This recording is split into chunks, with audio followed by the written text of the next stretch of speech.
Guys இன்னைக்கு எபிசோடில் என்ன நடக்குது அப்படின்னு கேட்டிங்கன்னா, போலீஸ்காரங்க வந்து எல்லாருக்கிட்டையும் விசாரிக்க ஆரம்பிக்கிறாங்க. ஃபஸ்ட்டு அவங்க அம்மாட்டேருந்து விசாரிக்கிறாங்க. அவங்க அம்மா வந்து இந்த பொண்ணு இந்த மாதிரிலாம் பண்ணியிருக்காது, எங்களுக்குள்ளே அவ்வளோ பகை இருந்தும் நாங்கள் அதெல்லாம் உண்மையாக தான் சொல்கிறோம், அந்த மாதிரி எங்கள் பிள்ளை பண்ணியிருக்காது அப்படின்னு சொல்கிறாங்க. போலீஸ் அதை ஸ்டேட்மெண்ட் வாங்கிட்டு போகிறாங்க.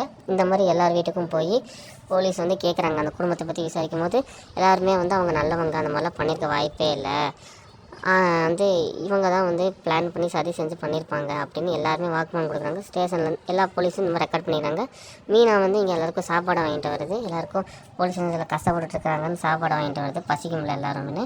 அப்போ இதை வந்து இன்ஸ்பெக்டரை பார்த்துட்டு சத்தம் போடுறாங்க, இந்த உங்கள் வீடு கிடையாது அப்படின்னு. அதுக்கப்புறம் அந்த பையன் வந்து என்னை மட்டும் பிடிச்சி வைங்க, ஏன் என் குடும்பத்தையும் பிடிச்சி வச்சுருக்கீங்க, அந்த மாதிரி சொல்லி ஸ்டேஷனில் அராஜகம் பண்ணுறாப்புல. அப்போ வெளியே வந்து இந்த மாதிரி மீனாவும் அவங்கெல்லாம் அப்பா எல்லாருமே சேர்ந்து என்ன பண்ணலான்னு முடிவு எடுத்துகிட்டு இருக்கும்போது திரும்பி ஒரு தடவை இன்ஸ்பெக்டர்கிட்ட போய் பேசலான்னு எல்லாம் முடிவெடுக்கிறாங்க.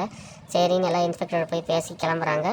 அப்போ வந்து இன்ஸ்பெக்டர்கிட்ட பேசி முடிச்சக்கப்புறம் இன்ஸ்பெக்டர் ஸ்ட்ராங்காக சொல்லிட்டாங்க, பிள்ளை கம்ப்ளைண்ட் கொடுத்துருக்கும்போது யாரையும் விட முடியாது, உங்களுக்கு வேணால் 2 பிள்ளையை வேணால் விடுறோம், ராஜியும் அரசியும் வேணால் விடுறோம், அவங்க மேலே பெருசாக எந்த கம்ப்ளைண்ட்டும் இல்லை, மற்றவங்க யாரையுமே விட முடியாது எங்களால், கண்டிப்பாக நாங்கள் எல்லாத்தையுமே வச்சு தான் இருக்கணும், ஒரு நாள் ஜெயிலில் வச்சு நாங்கள் அதுக்கப்புறம் கோர்ட்டில் பார்த்துக்கலாம் எல்லாமே அப்படின்னு முடிவு பண்ணிடுறாங்க. அப்புறம் எல்லாமே இங்கே வந்து பேசுகிறாங்க.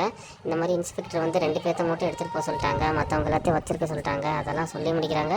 எல்லாருமே ஃபீல் பண்ணி அழுதுட்டுருக்குறாங்க. அப்போ வந்து ராஜி அரசியை மட்டும் கிளம்ப வைக்கலான்னு சொல்லிட்டாங்க இன்ஸ்பெக்டரு. அப்போ வந்து எல்லாருமே ஒரு நாள் இங்கே ஜெயிலில் இருக்கணும்னு சொல்லிட்டாங்க. அப்போ சரின்னு அவங்க வந்து என்னை மன்னிச்சிரு அந்த மாதிரிலாம் பேசிவிட்டு எல்லாம் கொஞ்சம் அழுது முடிச்சுட்டு எல்லாம் ஃபீல் பண்ணிகிட்ருக்குறாங்க.